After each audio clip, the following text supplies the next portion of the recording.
له الحمد لله نحمده ونستعينه ونستغفره ونؤمن به ونتوكل عليه ونعوذ بالله من شرور أنفسنا ومن سيئات أعمالنا من يهده الله فلا مضل له ومن يضلله فلا هادي له ونشهد أن لا إله إلا الله وحده لا شريك له ونشهد أن سيدنا ومولانا محمدا عبده ورسوله أما بعد فأعوذ بالله من الشيطان الرجيم بسم الله الرحمن الرحيم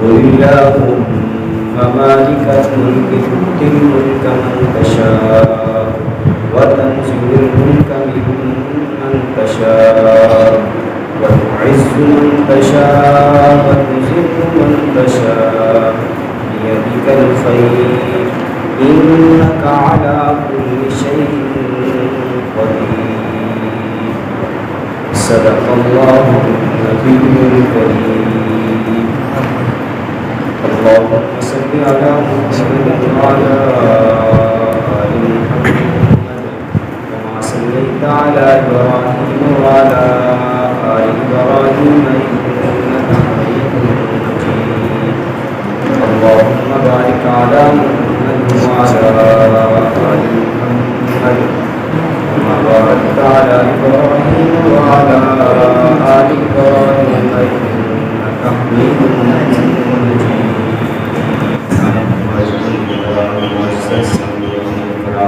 آپ کے سامنے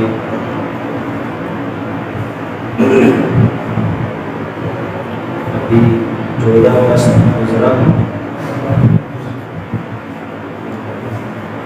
کافی سوچتا رہا کہ اس موضوع پہ جمعہ پڑھانا چاہیے، تو کافی سوچنے کے بعد میرے ذہن میں آیا کہ ہر جگہ پہ، ہر مسجد، ہر مدرسہ میں تقریب پاکستان، پاکستان منعقد کیا گیا۔ میں چاہ رہا تھا کہ 14 اگست کے حوالے سے ہمارے علماء کا کردار کیا ہے، تحریک پاکستان میں علماء کا کردار ہے، تو وہ آپ کے سامنے چند باتیں حوالے سے آپ کے سامنے رکھوں۔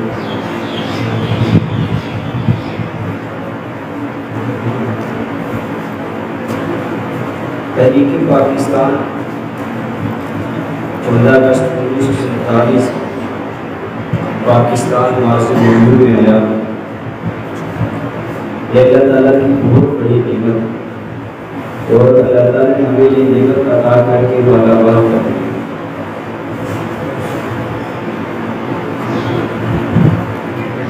بندہ جیسے اپنے گھر میں پہنچ جاتا ہے تو بڑا سکون محسوس کرتا ہے اور امن محسوس کرتا ہے، اپنے گھر میں پہنچ کر بڑا سفر کر کے کسی دوسرے علاقے سے اپنے گھر میں آتا ہے۔ اسی طرح اپنے ملک میں آنا، اپنے ملک میں رہنا، یہ بہت بڑی سعادت کی بات ہے۔ ان مسلمانوں کا حال جو ایسے ممالک میں رہتے جہاں اسلامی حکومت نہیں، انڈیا ابھی ایک ماہ بھی تقریباً ہوا مسجد کو ہندو نماز میں گئے، اور مسلمان کا حساب دے ان کو سنیا مار کے شہید کر دیا، ایک لوگ کا ساتھ اس کو بھی شہید کر دیا، تو مسلمانوں کو ظلم و ستم کیا جا رہا۔ اللہ تعالیٰ نے پاکستان میں دیا بہت بڑی نعمت ہے، ہم اس منصب میں بیٹھ کے، ممبر رسول میں بیٹھ کے، مدرسے کی تدریس کے منصب میں بیٹھ کے جو چاہے بیان کر سکتے، ہمیں رکاوٹ نہیں، اپنا عقیدہ کھل کے بیان کر سکتے ہیں۔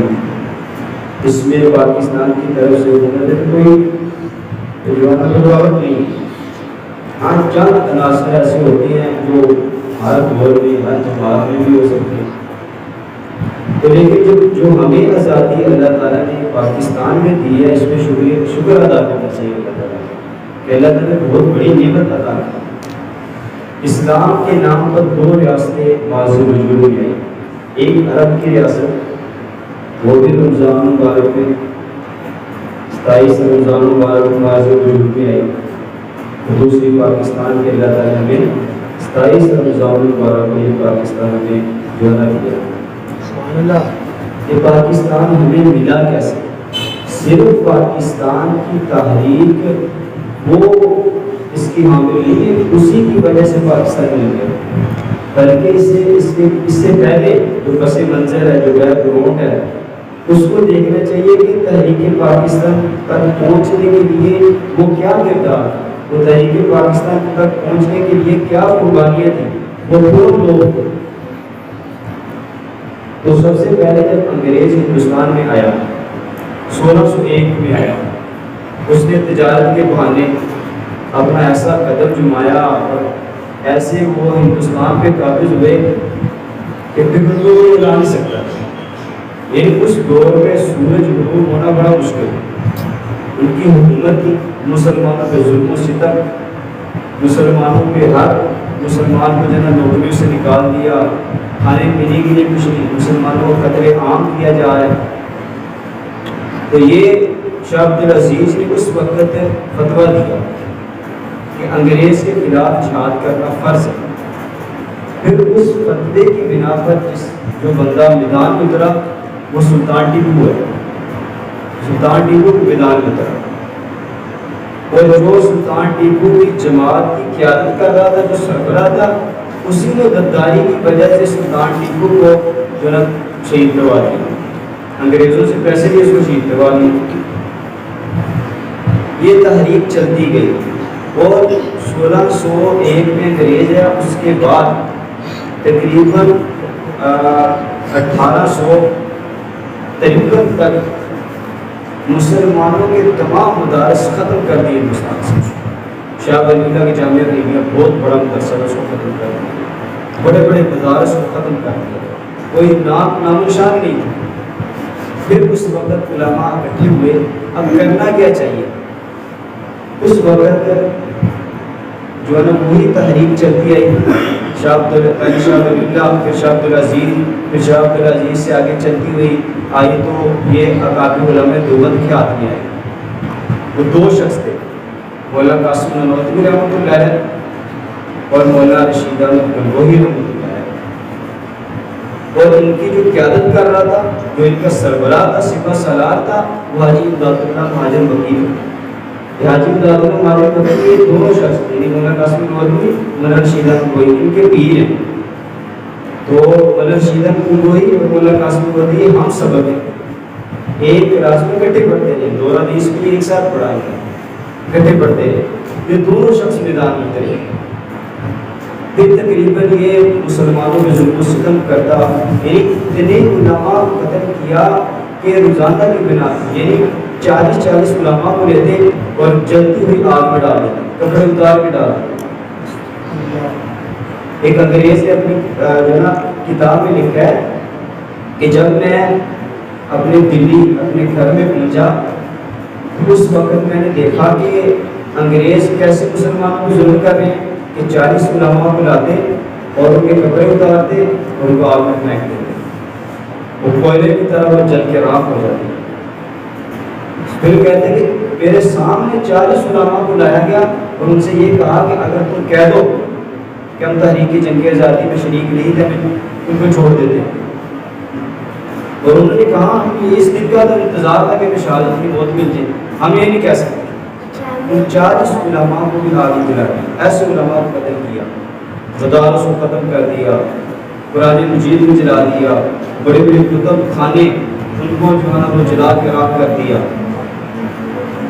جب یہ ظلم و ستم ہو رہا تھا اس وقت یہ 2 شخص تھے جنہوں نے اس تحریک کو لے کے چلے، مولانا قاسم نانوتوی اور مولانا رشید احمد گنگوہی رحمۃ اللہ علیہ۔ سبحان اللہ۔ اس تحریک چلتے چلتے 1856 میں دلی میں بہت بڑی ایک کانفرنس ہوئی، میٹنگ ہوئی، اس میں یہ طے پایا کہ انگریز کے خلاف جہاد کرنا چاہیے۔ اب ظاہر مسلمان تھوڑے تھے اور انگریز زیادہ تھے کفار۔ اس وقت کسی شخص نے کہا کہ مولانا ہم تو بہت کم ہیں، ہم جو ہے ان کے ساتھ مقابلہ نہیں کر سکتے۔ مولانا قاسم نورپوری رحمۃ اللہ علیہ کہنے لگے کیا غازی نے بدر سے بھی کم ہو؟ تو پھر وہ اس میٹنگ میں سناٹا چھا گیا۔ بالآخر یہ طے ہوا کہ انگریز کے خلاف جہاد کرنا چاہیے۔ اب یہ میدان میں اترے۔ پھر اس کے بعد یہ 1857 کی جب جنگ آزادی، انگریز کے خلاف جب تحریک چلی، انگریز کے خلاف جہاد ہوا، تو غداری کی وجہ سے مسلمانوں کو فتح نہ بول سکے، لیکن بہت بڑی جنگ تھی، بہت زیادہ مسلمانوں کو قتل عام کیا گیا۔ تو اس کے بعد جو ہے نا یہ تحریک چلتی گئی۔ بالآخر یہ پھر 1919 میں اس سے پہلے جو مولانا شیخ الہند رحمۃ اللہ علیہ دارالدیوبند کے پہلے استاد ہیں، انہوں نے تحریک ریشمی رومال چلائی، یعنی وہی تحریکیں چلتی آ رہی ہیں جہاد کی انگریزوں کے خلاف۔ تحریک ریشمی رومال آئی، پھر تحریک ریشمی رومال یہ بھی انگریزوں کے خلاف کہ کیسے ان سے آزادی حاصل کیسے کر سکتے۔ پھر اس کے بعد یہ تحریک چلتی گئی تو انگریزوں کو بہت بڑے جھٹکے لگے ان تحریکوں کی وجہ سے۔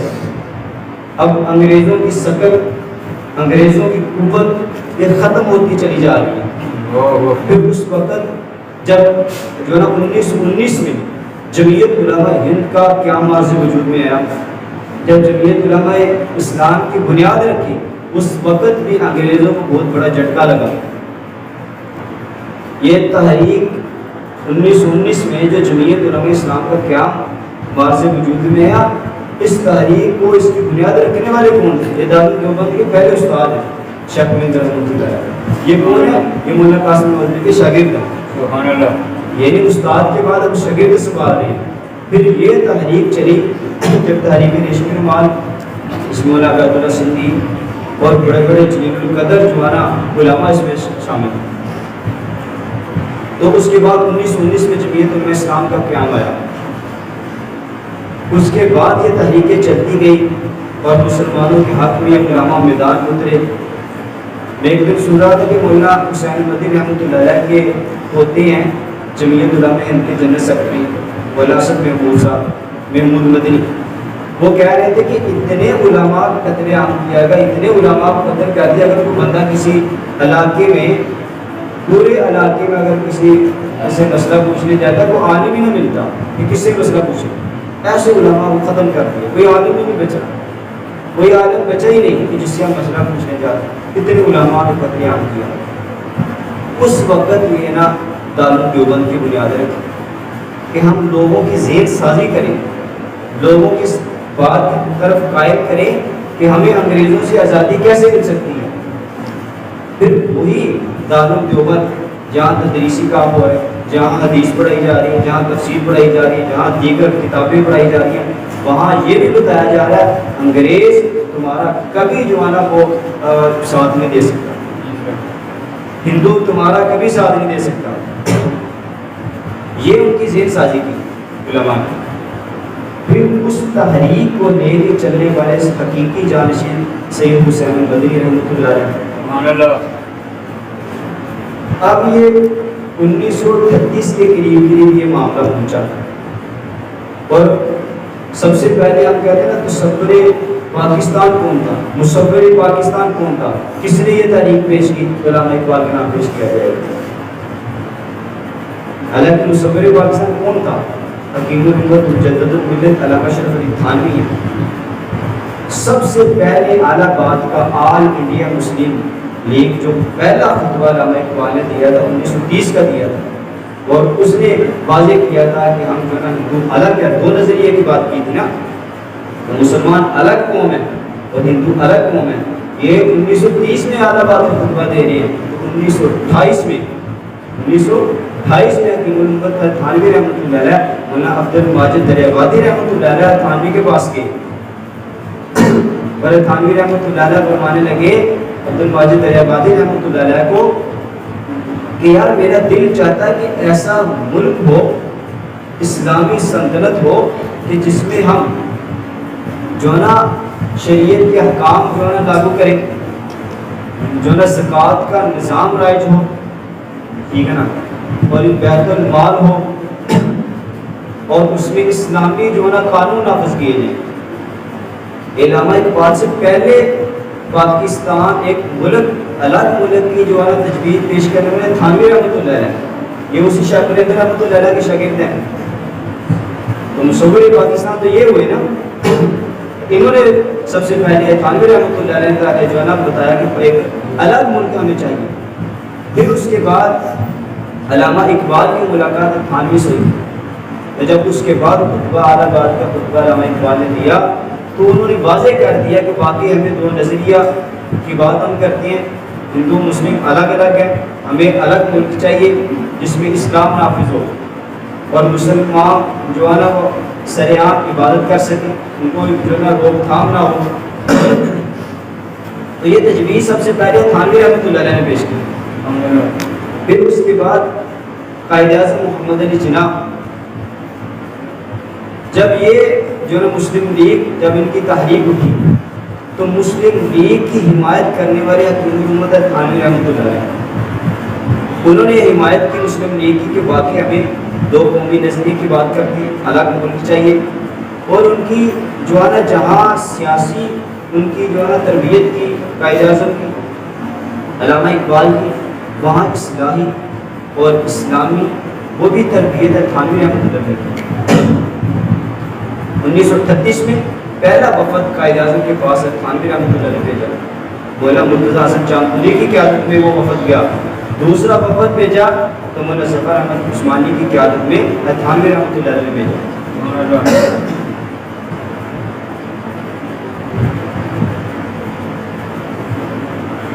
تو یہ قائد اعظم رحمۃ اللہ علیہ کی جو تربیت کر رہی ہے تھانوی رحمۃ اللہ علیہ کر رہی ہے، اور ان کو یہ سمجھایا کہ مذہب سے الگ نہیں ہے سیاست، سیاست بھی مذہب کا حصہ ہے۔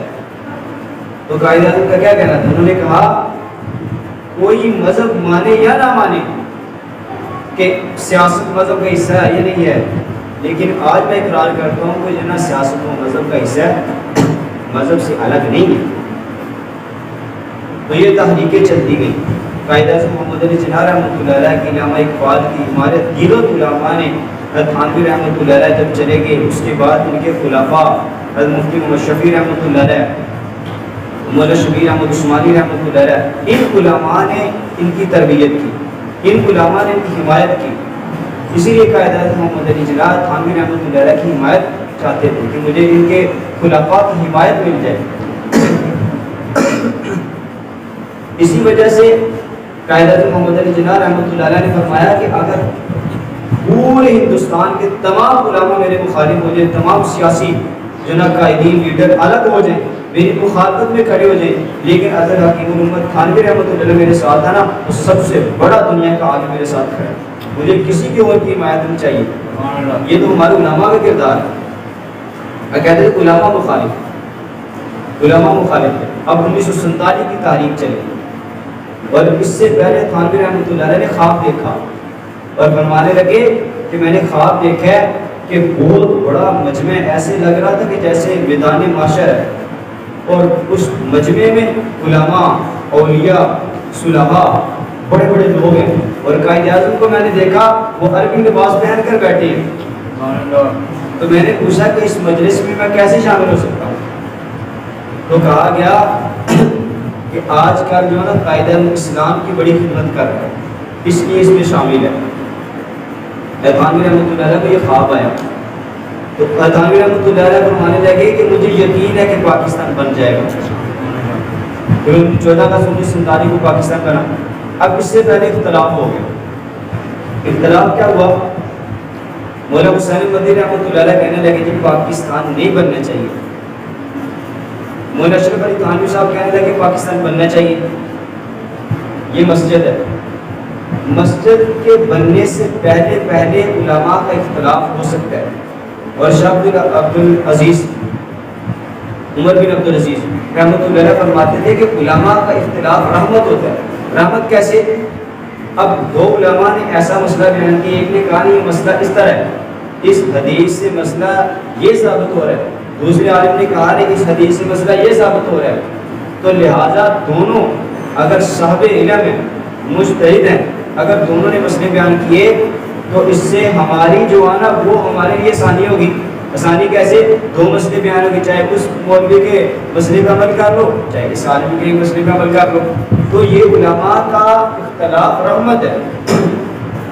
اب مسجد بننے سے پہلے اختلاف ہو سکتا ہے کہ مسجد یہاں بننی چاہیے وہاں بننی چاہیے، لیکن مسجد بننے کے بعد اختلاف نہیں ہوتا۔ مسجد یہ شرعی مسئلہ ہے، مسجد بننے سے پہلے اختلاف ہو سکتا ہے کہ یہاں بننی چاہیے حکومت کی جگہ، وہاں بننی چاہیے، لیکن حکومت کی جگہ پہ بھی اگر مسجد بن جائے تو پھر اس کو حکومت بھی نہیں گرا سکتی، کیونکہ مسجد بن گئی ہے۔ بننے سے پہلے اختلاف ہوتا، بننے کے بعد اختلاف نہیں ہوتا۔ یہی وجہ تھی کہ مولانا حسین مدنی رحمۃ اللہ علیہ کہتے ہیں، مفتی محمود رحمۃ اللہ علیہ کا 39 منٹ کا انٹرویو ویڈیو میں موجود ہے، انٹرویو مولانا فضل ماں صاحب کے جو والد محترم ہیں، انہوں نے بھی یہ کہا تھا کہ ہمارے ذہن میں یہ خاکہ تھا کہ ہندوستان میں یہ ایسے نظام چلتا تھا جہاں مسلمانوں کی اکثریت ہے وہاں مسلمانوں کی حکومت ہے، جہاں ہندو کی اکثریت ہے وہاں ہندو کی حکومت ہے۔ تو ہمارے ذہن میں یہ تھا کہ اگر جتنے زیادہ مسلمان ہوں گے اتنی زیادہ اکثریت ہماری ہوگی، یا اکثریت ختم نہیں ہوگی اگر مسلمان الگ نہ ہو، اگر پاکستان نہ بنے۔ یہ ایک نظریہ تھا ان کا، ایک ان کی سوچ تھی، ایک فکر تھی۔ ہر عالم کی اپنی سوچ ہوتی ہے، بڑے لوگ ان کے ساتھ تھے۔ مولانا تھانوی رحمۃ اللہ علیہ کہتے تھے نہیں الگ پاکستان بننا چاہیے، لیکن جب پاکستان بن گیا وہی جو مولانا حسین مدنی رحمۃ اللہ علیہ جنہوں نے مخاطب انہوں نے کہا کہ ہم پاکستان کو مسجد کے ساتھ تعبیر کرتے ہیں، اس لیے کہ مسجد بننے سے پہلے اختلاف ہوتا ہے، مسجد بننے کے بعد نہیں۔ ہم پر لازم ہے کہ ہم پاکستان کا دفاع کریں۔ یہ کون کہہ رہے جو پاکستان کی دفاع ہے اور رہے ادھر ہی ہندوستان میں۔ اب جو ہے نا اس پہ ایک شعر پڑھا جاتا ہے جو بہت بڑا اعتراض اب بھی 14 اگست پہ، ہر 14 اگست پہ جو ہے یوم آزادی پہ اعتراض اٹھایا جاتا ہے۔ مولانا حسین مدنی رحمۃ اللہ علیہ نے کہا کہ دو نظریے کی بات کرنے والے ہندو اور مسلم کی بات تھی کہ الگ ملک ہونا چاہیے۔ مولانا حسین مدنی رحمۃ اللہ علیہ نے 8 جون 1938 کو نا دلی میں بیان کیا، بہت بڑے جلسے میں بیان کیا۔ اب اس وقت 3 اخبارات نکل رہے تھے، وحدت، زمیندار اور انقلاب۔ یہ وحدت یہ دلی سے اخبار شائع ہوتی تھی اور دوسرا انقلاب زمیندار یہ لاہور سے شائع ہوا کرتے تھے۔ ان اخبارات نے مولانا حسین مدنی کے بیان کو کاٹ چھاٹ کے جناب شائع کر دیا اور اس میں یہ ڈال دیا کہ مولانا حسین مدنی کہتے ہیں کہ قومیں اوطان سے بنتی ہیں، یعنی کئی قومیں ملے پھر وطن بنتا ہے۔ تم کیا جو الگ الگ ہو ہندو مسلم یہ ایک ہی قوم ہے، جب اکٹھے ہوں گے پھر ملک باہر سے وجود میں آئے گا۔ جب یہ علامہ اقبال کے پاس یہ بات پہنچی، علامہ اقبال رحمۃ اللہ علیہ نے مولانا حسین مدنی رحمۃ اللہ علیہ کے خلاف اشعار پڑھے کہ یہ تو نظریہ غلط ہے کہ قومیں اوطان سے بنتی ہیں، ہندو مسلم ایک ہی قوم ہے، یہ تو نظریہ غلط ہے۔ جب یہ اشعار مولانا حسین مدنی کے خلاف مولانا علامہ اقبال نے پڑھے تو اس وقت جو ہے نا اقبال احمد سہیل مرحوم رحمۃ اللہ علیہ نے جو ہے نا مولانا علامہ اقبال کی بہت تنقید کی کہ آپ نے اشعار مولانا حسین مدنی کے خلاف کیوں پڑھے۔ اس وقت ایک مولانا رشید نسیم صاحب تھے جو قلبی نام تعلق کے نام سے ان کے مضامین شائع ہوا کرتے تھے، انہوں نے علامہ اقبال کو خط لکھا کہ یہ جو آپ کے پاس بات پہنچی نا مولانا حسین مدنی نے کہا کہ قومیں اوطان سے بنتی ہیں، کئی قومیں ملیں پھر وطن بنتا ہے، یہ مولانا حسین مدنی نے کہا ہی نہیں ہے، آپ کو غلط بات پہنچی ہے۔ تو پھر علامہ اقبال نے اپنا رجوع جو ہے نا وہ کر لیا، اعترافی بیان جو ہے نا وہ شائع کروایا۔ اس وقت کی اخبارات نے اس بیان کو شائع کیا۔ انوار اقبال میں 100 تقریباً 78 صفحہ نمبر ہے، وہاں اس کا علامہ اقبال کا بیان موجود ہے۔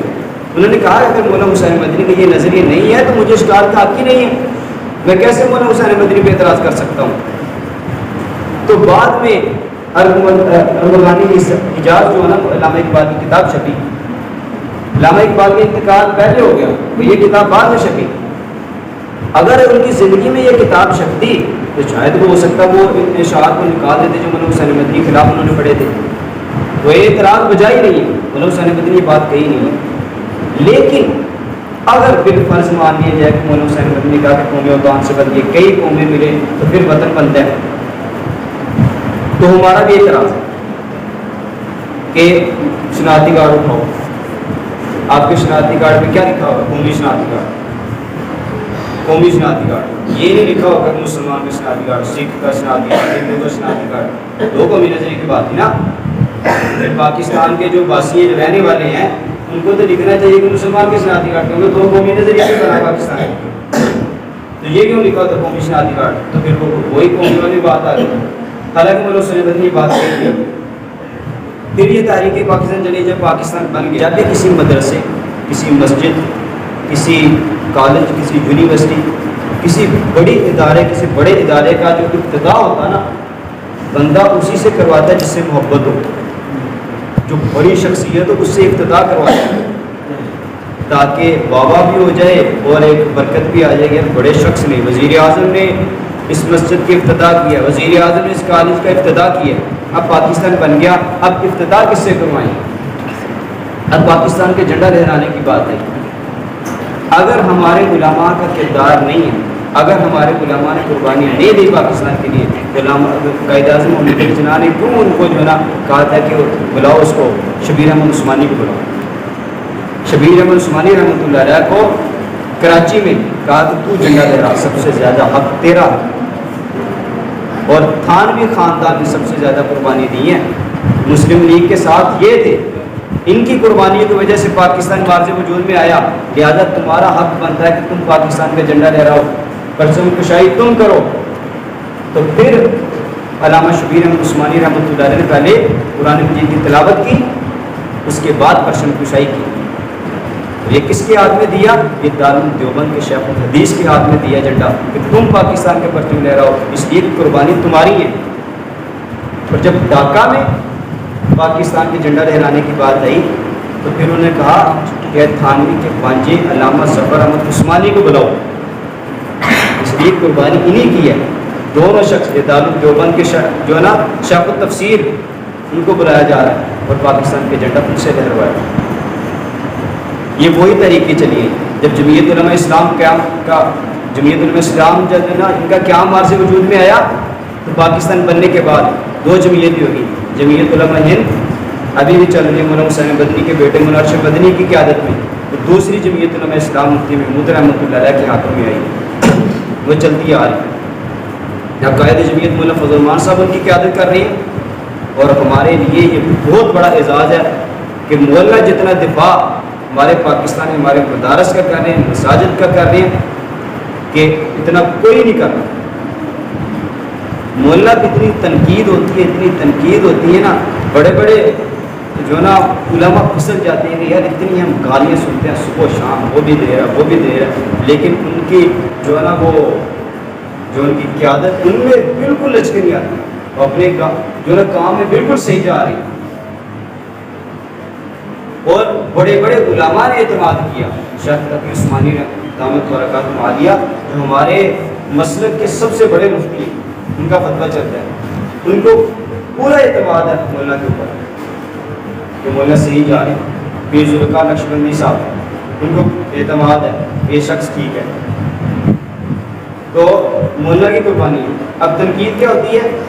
پورے پنجاب میں ہم نے مولانا فضل الرحمان صاحب کو ایک ایم پی نہیں دیا، ایک ایم اے نے مولانا کو نہیں دیا، تو یہ تنقید کرتے ہیں مولانا کیا کر رہے تھے اسمبلی میں، بل پاس ہو گیا، یہ کیا کر رہا ہے مولوی اسمبلی میں، 4-5 ایم اے نے 10-12 ٹوٹل پورے پاکستان پورے پنجاب میں ہم نے ایک ایم پی نہیں دیا، ایک ایم اے نہیں دیا۔ وہ اعتراض ایسے کرتے پتہ نہیں کتنے فنے خان، پورے پنجاب میں ایک ایم پی نہیں مولانا کو دیا ہم نے، وہ اعتراض کیسے کر دیتے ہیں؟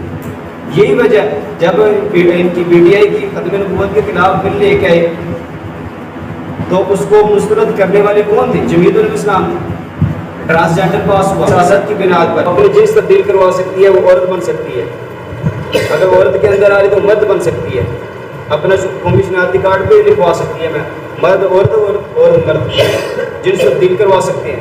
اور ٹرانسجینڈر کا بل آیا، اب اسمبلی سے پاس ہوا، اس کے بعد سینٹ میں آیا، مولوی صفدر علی ہے جو رحمۃ اللہ عالمین مسجد لاہور میں خادم صاحب رضوی کی مسجد کے نائب امام ہیں، اس نے ایسی گھٹیا بات کی، کہتا ہے یہ منافقت ہے، فضل الرحمان اینڈ کمپنی، یہ منافقت ہے کہ جب بل پاس ہو رہا تھا ان کی جمعیت کہاں تھی، ان کے مولوی کہاں تھے، بل کیسے پاس ہو گیا، ان کو نہیں پتہ یہ اسلام کے خلاف ہے، یہ منافقت ہے، یہ دوگلا پن ہے۔